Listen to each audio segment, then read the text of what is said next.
สบายดีเด้อพี่น้องจ๋ายินดีต้อนรับเข้าสู่ช่องสลอยเด้อพี่น้องมื้อนี้สลอยสิพามาหาหน่อไม้พี่น้องหน่อไม้หนาแรงเนาะหลังจากที่ฝนตกหลายมื้อเลยเด้อเนาะแม่นไปลุ้นกันไปนี่ฮอดกอหน่อไม้แล้วนี่หาแท้นี่ฟ้าเฮ้ยพี่น้องโชคดีแท้เจอแล้วจ้าอุ้ยซื้อมีมาอ้อยพี่น้องขอมาที่แหละเป็นเยอะยังเดี๋ยวบุกน้ำกันเห็นแล้วท่านผู้ชมนี่นะพี่น้องหอมเงาเนาะ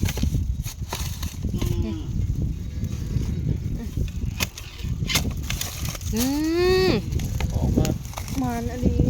เจอแล้วได้แล้วนอนหนึ่งมันสุดยอดเลยได้นี่ทุกคนยามแรงอ่ะเนาะ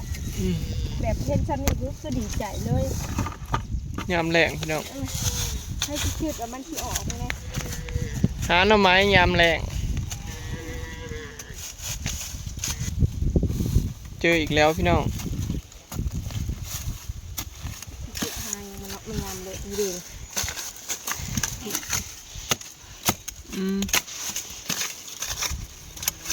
เดี๋ยวพี่น้องเห็นบ่มันอยู่ในมันหน่อยเห็นบ่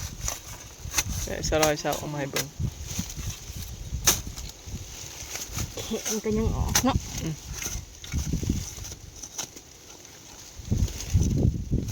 เยื่อเอา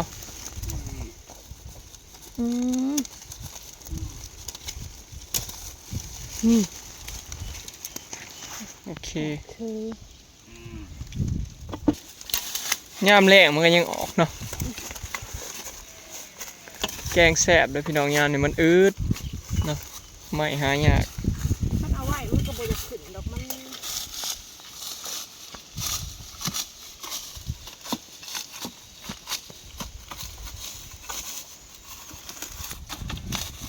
เพราะบ่ผู้ใดตาดีเนี่ยพี่น้องจะเห็นบ่ผู้ใดตาดีว่าเรื่องการหาหน่อไม้นี่นะ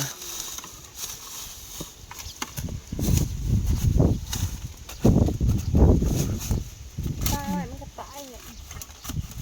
ฝนบ่ตกเนาะ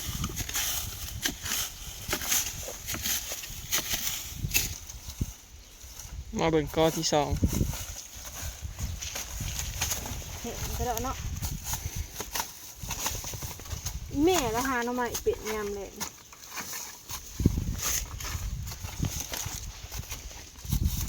คือเก่าแล้วมันแห้งแล้วมันบ่ออกเนาะจะมีบ่จัง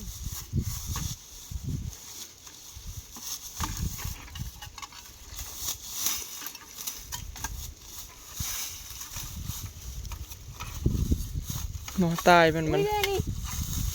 ฮะบริคือมีดมานี่เห็นแล้วพี่น้องนี่เห็นบ่เห็นจะซูมบ่ได้บ่โทรศัพท์จ้ะซูมแล้วหูข่อยบ่โทรศัพท์เขาถ่ายนี่เห็นบ่เห็นแล้วโทรศัพท์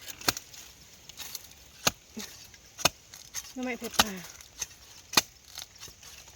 น้ำชุ่มเนาะเรียบร้อยพี่น้องออกมาแล้วนี่โอ้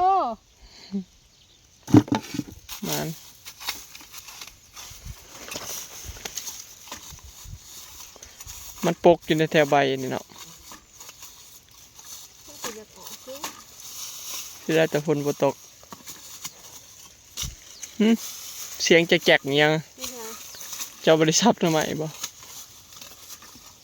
ไม่เนาะ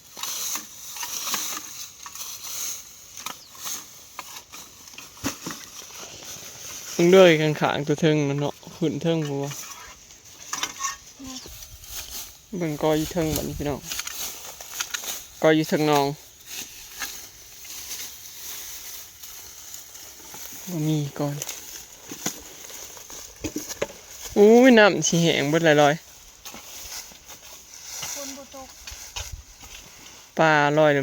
ยมๆอยู่พี่น้องมึงภาพลงไปเพิ่น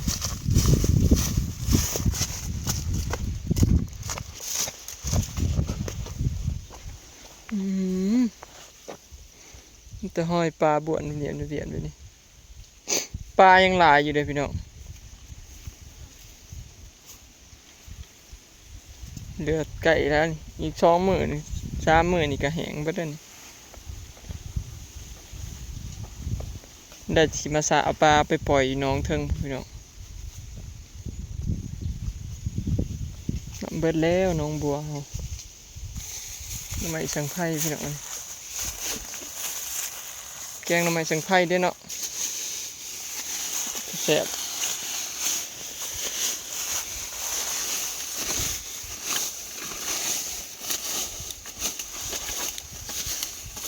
มันเกิดขึ้นมามันก็ตายพี่น้องยามแรงหน่อยใหญ่ไปได้น้อยหนึ่งมันก็ตายมันเหี่ยวถ้าฝนบ่ตก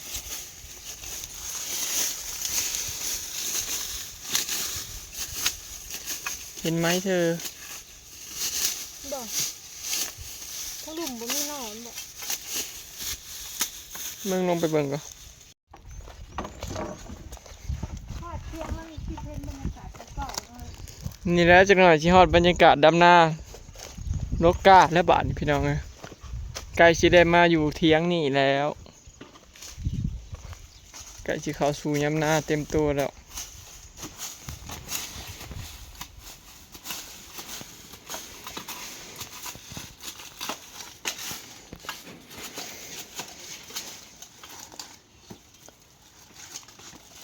มีบ่หนอน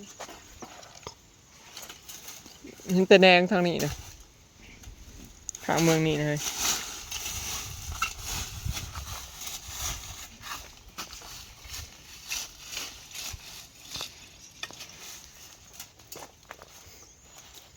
เห็นบ่นี่ข้างนี่นะเห็นแต่แดงนี่เห็นแดงอันหนึ่งนะหลุมแต่แดงอันเดียวบ่เห็นหนอซับกำลังจิแตกหอมโอ้เด้กับแดงนี่เทิงนี่เด้นี่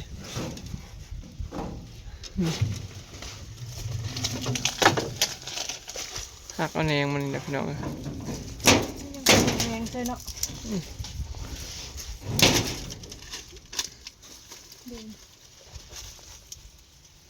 เมาบ่นี่ยังหน่อยคักมาก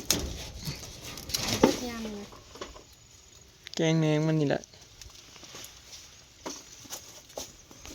เด้ให้ตะปูดมันใช่มันก็เป็นกำลังเป็นตะปูพี่น้องกำลังขี้ใหญ่ตัวหัวมันเล่นหัวเขาสาบหัวเขี่ยบ้าง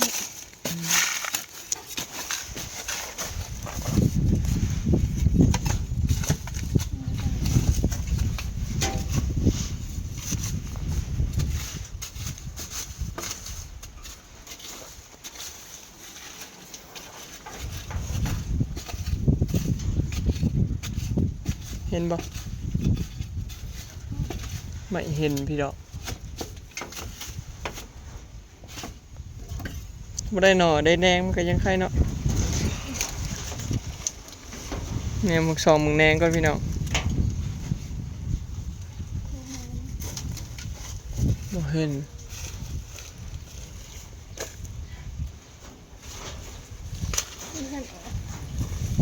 ยังถ้าฝนตกอีกรอบมั้งกำลังเริ่มใหญ่ก่อนงั้นกับหอดกกม่วงพี่น้องม่วงก้อนซอสเฮ้ยโอ้ยพี่น้องคนกำลังสอดนี่หมากชุกอยู่เทิงอู้นี่นะอู้หมากชุกกันแหละหมดแจงเนาะอู้ตกแตกซะเนาะห่วงชุกคือบุกคือบุกห่วงคำสมัครนี่เนาะโอ้ยแสบแน่นอนหัวมาดิไข่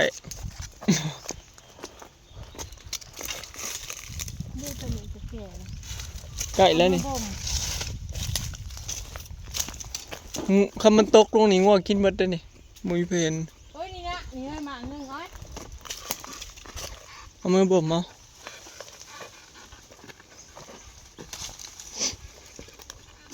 นี่เลยกลนช้อนไป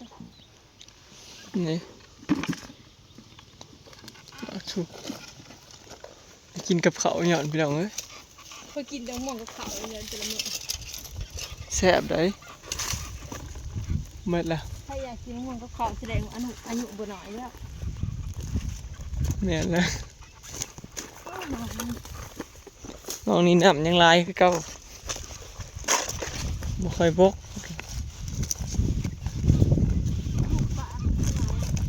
อืม ม่วงยังไงนี่ หมด งามมาดิเนาะ มะม่วงแอปเปิ้ล บ่มีมันเป็นยาวเลยก็หน่อยนี่แห้งเลยครึ่งโลมันจะเอาเดียว มักง่าย ครึ่งโลจะอู้สะอ่อนเนาะ อยากได้มาปลูกด้วยเนาะงาม ไม้ข้างน้องต่อ 3 หมากพี่น้องเหลือแต่แนงมันพี่น้องตัวนี้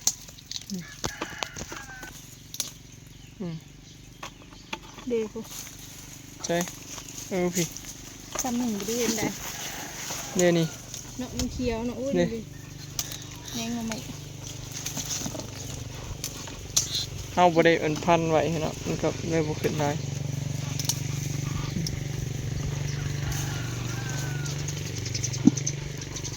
นี่นี่ก็แม่นนี่แหนงน่ะ เห็นบอก โอ้ มันเป็นไม้มันแล้วสิบุญ เปิดรังสิเป็นใหม่ แม่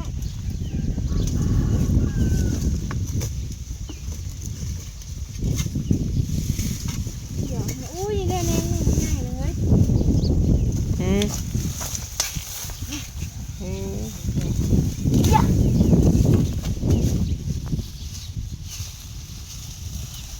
นี่นะนี่นะแม่นน่ะทางหน้าอุ้ยเด็กนี่ อืม เป็นท้องแดง นี่สองแหนงใหญ่ ดีใจไปยังภาคเลยฉัน หายากยามใหม่กับพี่น้องยามแรกเนาะ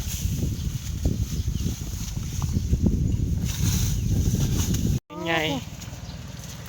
เจอของดีแล้ว อยู่ในกอเลย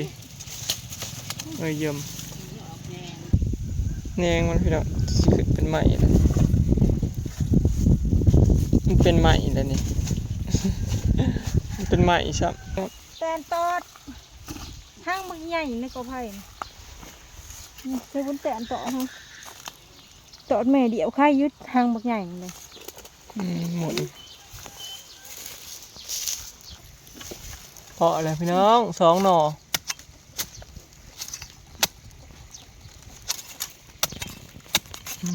สาบคักขนาด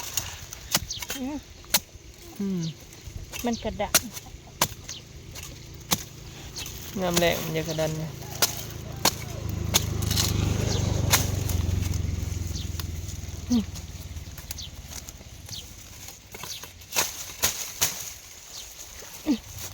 ได้แล้ว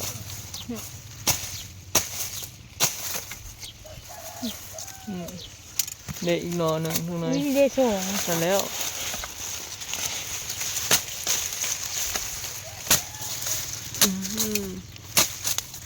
3 หน่อได้ทางในไหนเห็นอยู่เฮ้ยนี่ มาแล้ว นี่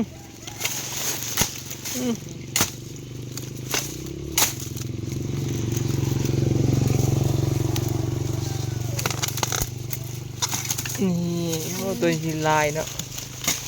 คือได้เลย อ๋อนี่อีกจะได้ตะปูดได้3 หน่อพี่น้องก่อนนี้ได้3 หน่อเลยถ้าเบิ่งสลอยมันซับหน่อหน่อยมา มาเลย ทางหลังผู้ได้อีกหน่อหนึ่งขาดอีก2 หน่อเยี่ยม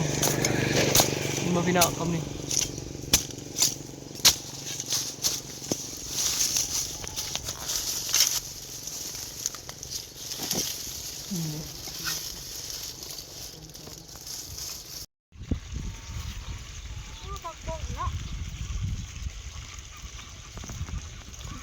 บิ่งนะมันชุดเลยก็แต่ตัวถึงไข่เลย ได้หน่อไม้ลายอยู่เลยพี่น้อง เด็กสี่ฮะน้อง ได้5 หน่อ 2 4 6 หน่อ เจ็บเลย กลายเป็นมีแต่แหนงเนาะพี่น้อง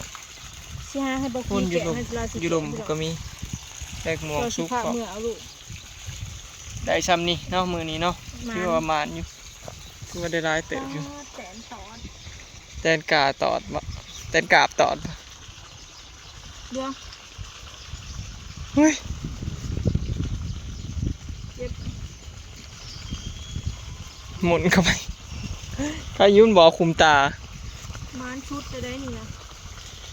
เมื่อหาทายาหม่องยาแม่งพุ่น พี่น้องจ้าเดี๋ยวมาวันนี้สิขอเก็บภาพบรรยากาศไว้ซะมีเด้อพี่น้องพอกันคลิปหน้าเนาะสบายดี สบายดี